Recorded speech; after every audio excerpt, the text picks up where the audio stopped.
त्या तुकाराम महाराजाचं कीर्तन एका ठिकाणी चालू असताना छत्रपती शिवाजी महाराज ते कीर्तन श्रवण करण्यासाठी जातात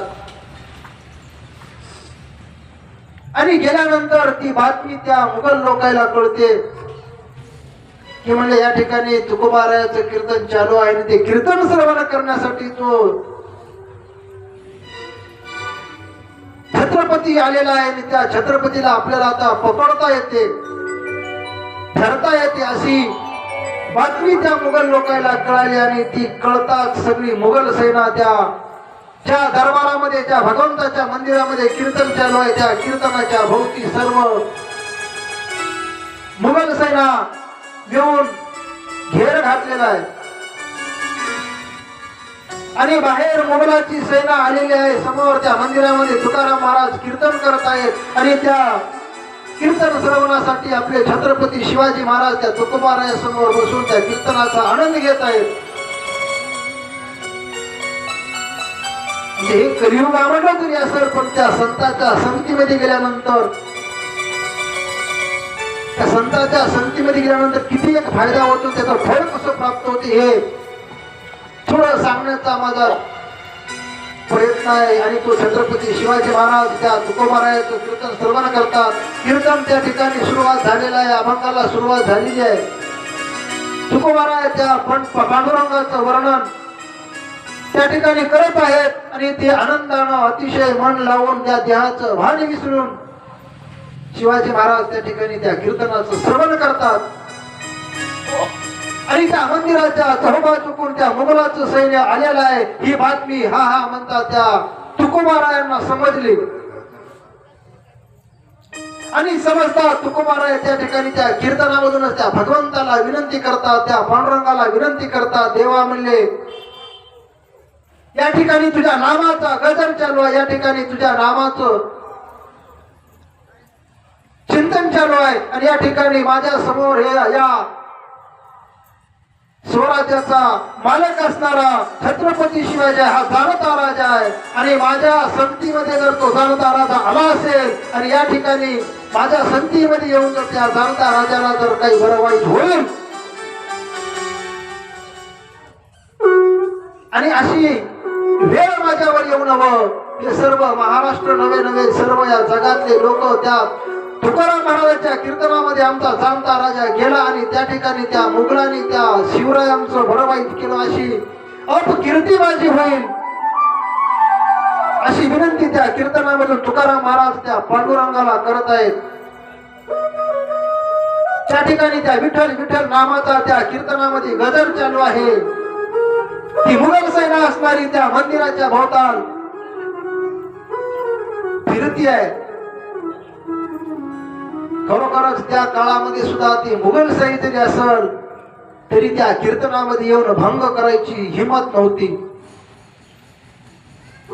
त्या सुद्धा लोकांना माहित होतं की त्या ठिकाणी तो परमार्थ चालू आहे आणि त्या परमार्थामध्ये गोंधळ घालणं त्या परमार्थामध्ये अडथळा आणणं हे आपलं काम नाहीये ते हिंदू धर्माचे असतील तर तो त्या धर्माप्रमाणे चालत आहे त्या धर्मामध्ये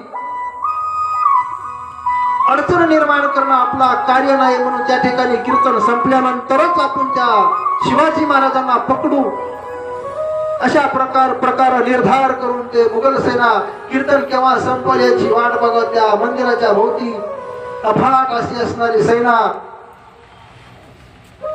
जमा झालेली आहे तुकाराम महाराज पुन्हा त्या भगवंताला हाक मारतायत की भगवंता म्हणले आमच्यावर आलेले संकट या संकटाचं निवारण करावं आणि खरोखरच माय बाप हो एखाद्या वेळेस संकट पडत असेल ते संकट ते संत कसे दूर करू शकतात त्या तुकाराम महाराजांची हाक त्या विठेवरचा पांडुरंग असणारा त्या पांडुरंगाला कळाली आणि तो विठेवरचा पांडुरंग असणारा त्या तुकाराम महाराजाच्या हाकेला धाव देऊन तो पांडुरंग असणारा त्या ठिकाणी छत्रपती शिवाजी महाराजाचं रूप घेऊन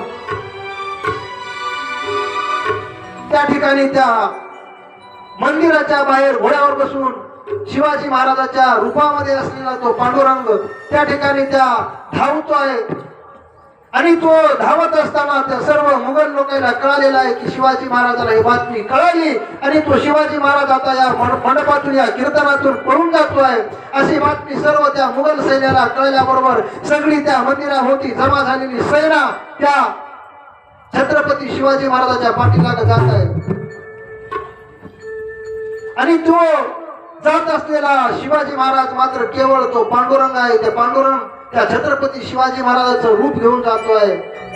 इकडे तुकोबारायाचं तुकाराम महाराजांचं कीर्तन त्या मंदिरामध्ये चालू आहे. समोर बसून तुकाराम शिवाजी महाराज श्रवण करतायत. त्या कीर्तनामध्ये श्रवण करणाऱ्या सर्व लोकांना काही कळेन असं झालं की बाबा म्हणजे ही मुघल सेना आली आणि निघूनही गेली म्हणले. तर आम्हाला काही याचं तारतम्य कळलं नाही आणि त्या ठिकाणी सर्व सेना निघून गेल्यानंतर तुकोबाराय शिवाजी महाराजाला सांगतात की बाबा म्हणले राजे तुम्ही आता जा, तुमच्यासाठी ही वाट मोकळी झालेली आहे आणि ती वाट मोकळी करून देणारा कोणी असेल तर तो भगवंत आहे म्हणले. म्हणून महाराज त्या संतांच्या समागमामध्ये गेल्यानंतर ते एवढं मोठं आलेलं संकट सुद्धा दूर होऊ शकते. त्या छत्रपती शिवाजी महाराजाचं संकट दूर करण्यासाठी तो स्वतः देव जर छत्रपती होत असेल तर याच्यापेक्षा मोठं फळ त्या संतांच्या संगतीमध्ये गेलेलं दुसरं कुठलंच नाही. एवढं याच्यापेक्षा दुसरं भाग्य कुठलं नाही. आणि हे सर्व वर्णन भक्ती विजय ग्रंथामध्ये आज सुद्धा आपल्याला बघायला भेटते. एवढा महिमा त्या संतांच्या संगतीचा आहे. म्हणून तो राजा असणारा जाणता असणारा छत्रपती शिवाजी महाराज सुद्धा त्या संतांच्या समागमामध्ये जात असेल तर आपल्याला सुद्धा त्या संतांच्या समागमामध्ये जावं आणि आपल्या जीवाचं हित करून घ्यावं. असा फार मोठा असणारा तो संतांचा महिमा आहे, तो संतांचा समागम आहे. आणि आपण जर त्या संतांच्या संगतीमध्ये जात नसेल तर निश्चितपणे आपल्याला अधोगतीची प्राप्ती सुद्धा होणार आहे. एका ठिकाणी महाराज सुंदर असं प्रमाण देतात. चंदनाच्या संगती सर्व वनस्पती चंदन होती. चंदनाच्या संगती सर्व वनस्पती चंदन होती. वेळूच्या पोटी गाठी असती ते कदापि चंदन ना होय म्हणले. आपण संतांच्या संगतीमध्ये असाल आणि आपल्या अंतकरणामधल्या जर गाठीच आपल्या गेल्या नसतील, भेदभाव जर गेला नसेल, गर्व गेला नसेल, अभिमान जर गेला नसेल, या सर्व गोष्टीचा विकाराच्या जर आपल्या अंतकरणामधल्या गाठी जर जात नसतील तर आपण त्या संतांच्या समागमामध्ये जाऊन सुद्धा काहीच फायदा होत नाही. आणि ज्याच्या अंतकरणामधला हा द्वैत भाव गेला, ज्याच्या अंतकरणामधल्या ह्या विकाराच्या गाठी गेल्या, तोच आणि त्याच भक्ताचा त्या संतांच्या संगतीमध्ये गेल्यानंतर ते फळाची प्राप्ती होते. महाराज सांगतात जसं चंदनाच्या संगतीमध्ये गेल्यानंतर सर्व प्रकारच्या जातीचे जे वनस्पती आहे त्या सुद्धा वनस्पतीला चंदनाचा सुवास येतो. परंतु त्याच चंदनाच्या बाजूला असलेलं ते वेळूचं झाड, त्या वेळूच्या झाडामध्ये प्रत्येक अंतरावर त्या वेळूच्या पोटामध्ये गाठ आहे.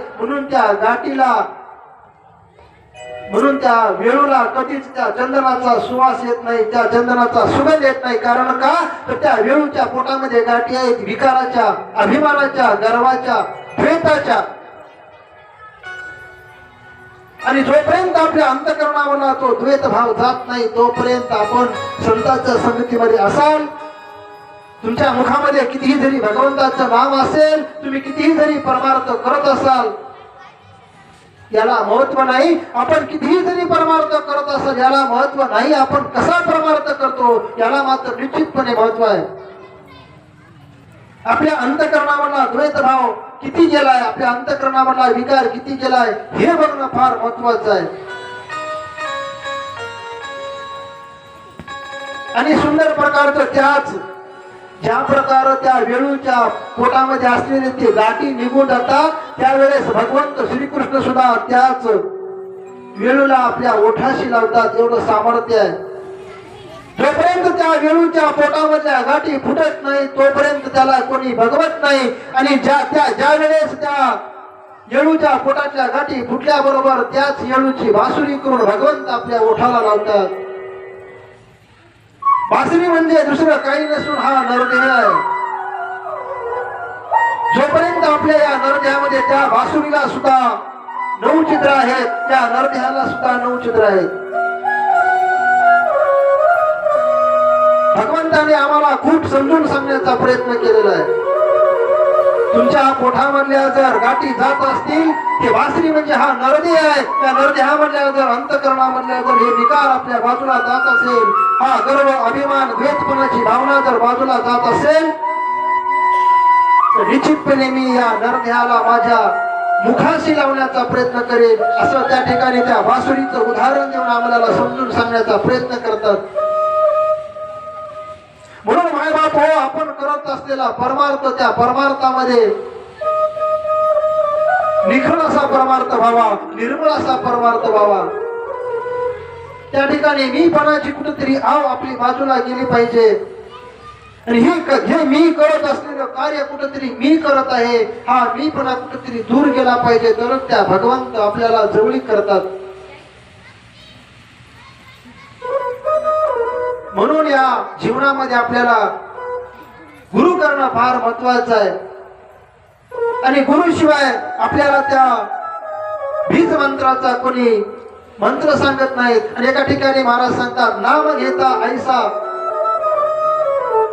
ज्याने ज्याने त्या नामाचं चिंतन केलं, ज्याने ज्याने त्या भगवंताच्या नामाचं स्मरण केलं, तो असा वायाच गेला नाही. असं नाम घेता वाया गेला, नाम घेता वाया गेला, नाम घेता वाया गेला, नाम घेता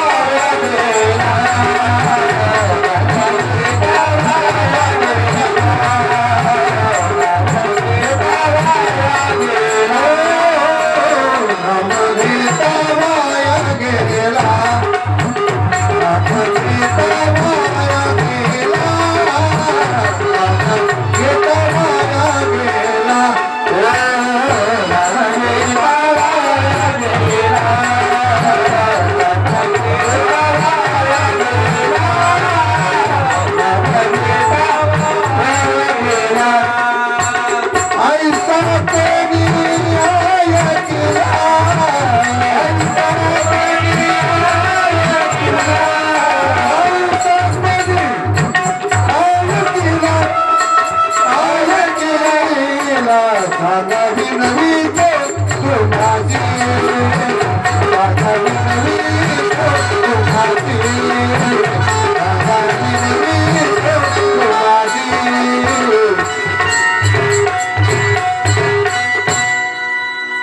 नाम ऐसा, नाम घेता वाया गेला ऐसा कोणी नाही ऐकिला. ज्याने ज्याने त्या भगवंताचं स्मरण केलं, त्या जीवाचा उद्धार निश्चितपणे झालेला आहे.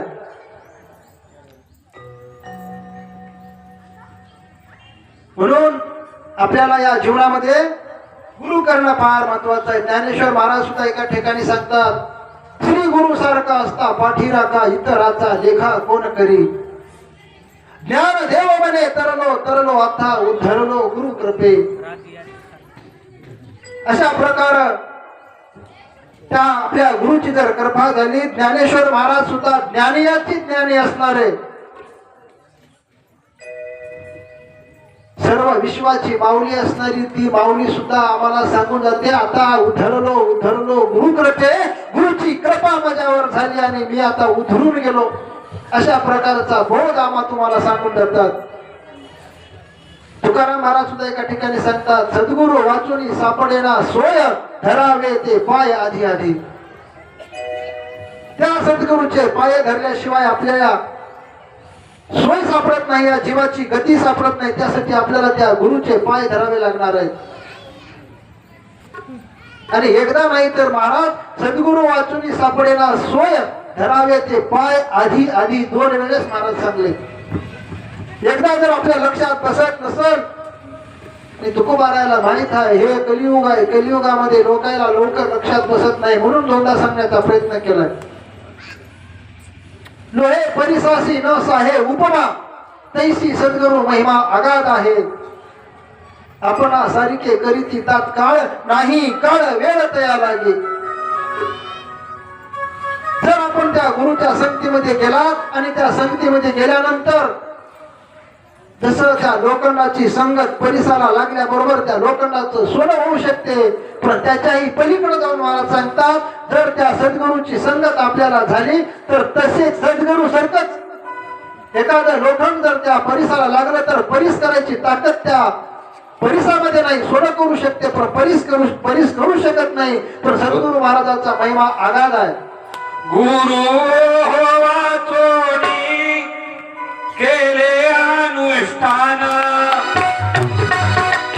गुरु होवा चोडी केले अनुष्ठान, वांज वृक्षा समान वांज बापा,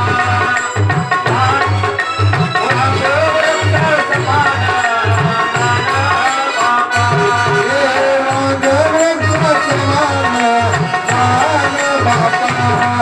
वांज वृक्षा समान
लोखंड ज्या वेळेस परिसापाशी जाते, परिसाच्या संगतीमध्ये गेल्यानंतर त्या परिसाचं सामर्थ्य एवढं आहे, त्या लोखंडाला सोनं करू शकते पण परिस करू शकत नाही. पण त्याच्याही पुढे सद्गुरू असणारे ते गुरु महाराज असणारे, आपण सारिके करीती तात्काळ नाही काळ वेळ तया लागे म्हटले. त्यावेळेस त्या सद्गुरूच्या संगतीमध्ये गेल्यानंतर, त्या गुरुच्या संगतीमध्ये गेल्यानंतर आपल्या सारखंच करून सोडण्याची ताकद त्या गुरुमध्ये आहे. म्हणून आपल्याला या जीवनामध्ये आल्यानंतर गुरुची संगत करणं महत्वाचे आहे. आणि आपण गुरु केल्यानंतर त्याची संगत, त्यांची सेवा कशी घडावी. एका ठिकाणी सुद्धा महाराज सांगतात, आपण करत असलेला परमार्थ कसा असावा. अनेक उलट्या घागरी मेक वर्षे धरी मुसळधारी, परी एकही थेंब न अंतरी कदापि प्रवेश न मिळे. वरून जर धोधो पाऊस, मुसळधार जरी पाऊस असेल आणि खाली उलटी जर घागर असेल तर त्या घागरीमध्ये वरून कितीही पडत असलेला पाऊस त्या घागरीमध्ये थेंबभर सुद्धा जात नाही. तसं गुरु महाराजांनी केलेला बोध, संतांनी केलेला बोध आणि ते बोध करत असताना जर आपली घागर जर उतानी असेल तर त्याच्या एवढं आपलं दुर्भाग्य नाही. त्यासाठी आपली घागर कुठंतरी उतानी राहावं. कडू लिंबा आळे घातिले आणि त्या कडुलिंबाच्या गुळाला आळ करून जर कितीही जरी तुम्ही साखरेचे पोते जरी उघडला तरी त्या कडुलिंबाच्या झाडाला कधीच गोड फळ येत नाही. अशा प्रकारचं आपलं जीवन नसू नये. त्या उलट्या घागरी प्रमाणे आपलं आयुष्य नसू नये. तिथे गेल्यानंतर, त्या गुरु महाराजांच्या संगतीला गेल्यानंतर काहीतरी आपल्या जीवनामध्ये प्राप्त व्हावं आणि प्राप्त करून घेऊन आपल्या जीवाचा उद्धार व्हावा. यासाठीच आपल्याला त्या कथेमध्ये जाऊन बसावं लागतं, कीर्तनामध्ये जाऊन बसावं लागतं, संतांच्या समागमामध्ये जाऊन बसावं लागतं.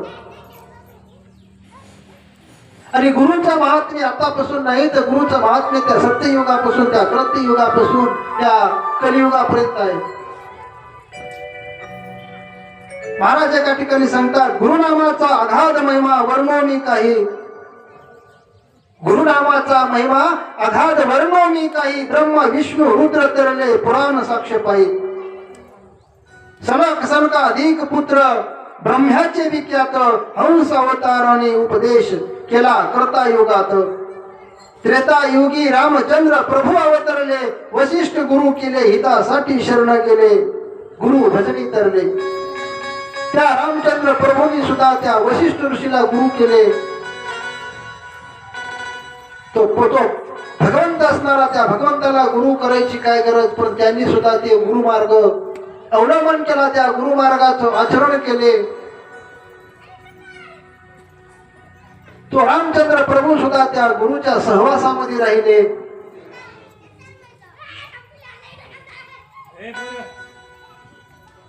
द्वापारी कृष्णनाथ अवतरले, द्वापारी संदीपान गुरु केले, गुरुचे नाम उच्चारे. त्या द्वापारी युगामध्ये सुद्धा श्रीकृष्ण भगवंत संदीपान नावाच्या ऋषीला गुरु केले आणि त्या गुरुचं स्मरण करतात, त्या गुरुच्या सानिध्यामध्ये राहतात. तो पूर्ण ब्रह्म असणारा अवतार सुद्धा जर त्या गुरुच्या संगतीमध्ये जात असेल तर आपण केवळ पामर आहोत. या पामर जीवानं तर त्या केवळ सद्गुरूच्या सानिध्यामध्ये राहणं, त्या संतांच्या समागमामध्ये राहणं आपलं कर्तव्य आहे. आणि त्या समागमामध्ये जाऊन, त्या सहवासामध्ये जाऊन आपल्याला जीवाचा उद्धार व्हावा. एका ठिकाणी महाराज सांगतात, गुरु सेवा घडे जासी काळ दंडी ना तयासी. गुरु सेवा घडे जासी काळ दंडी ना तयासी, अंती जाय मोक्ष पदासी. गुरुचे स्मरण केले, ज्यानं ज्यानं गुरुचं स्मरण केलं, ज्यानं त्या गुरुचा समागम केला, त्या जीवाला मोक्षपदाची प्राप्ती झाली. त्याला कधीच तो कळीकाळ असणारा दंड देत नाही. कळीकाळ म्हणजे एक यम लोक त्या जीवाला त्रास देत नाही. ते भगवंताच्या सानिध्यामध्ये जाऊन त्या भगवंताशी एकरूप होतो.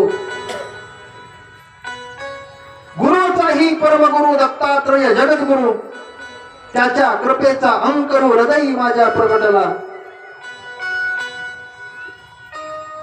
श्री दत्तात्रेय महाराजाला अधिगुरु म्हटलं जातं. तो गुरुचाही परमगुरु असणारा श्री दत्तात्रेय प्रभू आहे. सर्व या जगाचा, या विश्वाचा गुरु असणारा ब्रह्म आहे आणि त्या ब्रह्माचाही गुरु असणारा श्री दत्तात्रेय प्रभू आहे, असा सिद्धांत आम्हाला सांगून जाते.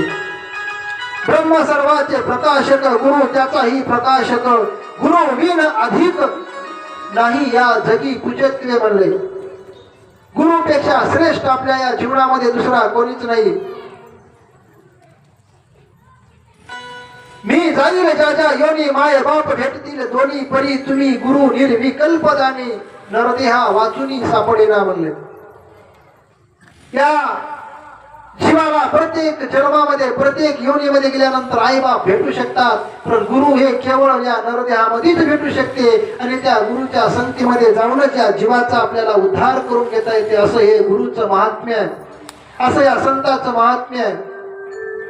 आणि खरोखरच बाप हो, ज्या ज्या जीवानी, ज्या ज्या भक्तांनी त्या संतांच्या चरणावर, त्या गुरुच्या चरणावर विश्वास ठेवून त्या गुरुने दिलेल्या नामाच्या मंत्रावर विश्वास ठेवून जर आपण त्या नामाचं स्मरण करत असाल तर त्या स्मरणानं केवळ आपल्या जीवाचं हित होऊ शकते, आपल्या जीवाचा उद्धार होऊ शकते.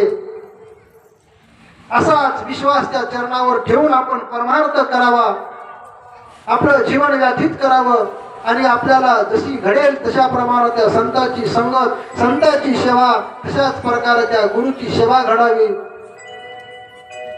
आणि त्या गुरुची सेवा करत असताना, संतांची सेवा करत असताना आपल्या मनामध्ये कुठल्याच प्रकारचा द्वैत भाव येऊ नये, असा अद्वैतपणानं उमगलेला भावाने, त्या भावानं केलेली ती गुरु सेवा, संत सेवा, भगवंत सेवा हीच आपल्या जीवाच्या हितासाठी आहे. स्वामी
गाज गुरुभक्ती पितृ वचन सेवापती हीच विष्णूची महापूजा अनुभव नव्हे तुझा. हे चार गोष्टी केल्यानंतर त्या विष्णूला प्राप्ती होती. त्या विष्णू सुद्धा आपल्यावर प्राप्त होतो, प्रसन्न होतो. एवढी त्या गुरुभक्तीचं महत्व आहे. आणि त्या असं आघात असणारा त्या गुरुभक्तीचं महत्व असताना ते महत्व आपण कुठंतरी जाणून घेऊन आपल्या जीवनामध्ये त्या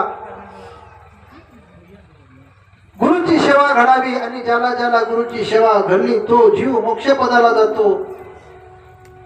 आणि आपल्या जीवनामध्ये आल्यानंतर कुठंतरी या जीवनाचं परिवर्तन म्हणजे हा जीव हा नरदेह केवळ गुरुभक्ती करून त्या बंधनामधून मुक्त होण्यासाठीच आपल्याला हा नरदेह भेटलेला आहे. आणि भेटलेल्या नरदेहाचं आपण कुठेतरी हित करून घ्यावं. आलिया जन्माचे करावे स्वहित म्हणा आनंदात वेळोवेळा. 84 हिंडता श्रम बहु झाले. कशामुळं त्रेका त्या भगवंताचं नाम विसरल्यामुळं आपल्याला ह्या 84चं बंधन लागले. 84 हिंडता श्रम बहु झाले आनंद विसरले म्हणून माय बापू या ठिकाणी भगवंताचं नाम आपल्या मुखामध्ये अहोरात्र राहावं. ती गुरुची सेवा तुमच्याकडून घडो. त्या संताच्या संगतीचं संताची संगत तुम्हाला घडावी. त्या संताची समागम तुम्हाला घडावी. अशी त्या परब्रह्म परमेश्वर अवतार असणारा त्या जीवाचा उद्धारक असणारा अनंत कोटी ब्रह्मांडाचा मालक असणारा जगद्गुरु श्री दत्तात्रेय प्रभू महाराजांच्या चरणी विनंती करून आणि गेल्या 5 ते 6 दिवसापासून आपण या दत्त महापुराण कथा श्रवण करत आहात. अतिशय आनंदानं प्रेमानं ही कथा श्रवण केलात. आणि असेच योग तुमच्या जीवनामध्ये कित्येक वेळेस येवो ही सुद्धा त्या भगवंताच्या चरणी विनंती करतो. आणि ही आजची झालेली सेवा झालेली म्हणण्यापेक्षा करून घेतलेली सेवा तो भगवंत त्या भगवंताच्या चरणी समर्पित करतो. झालेली सेवा आमचे गुरुतुल्य असणारे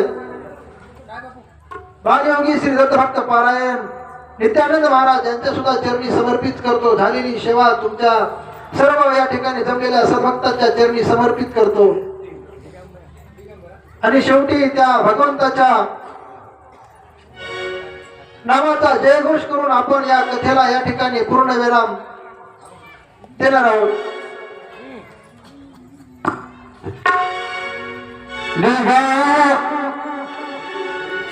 दिगंबरा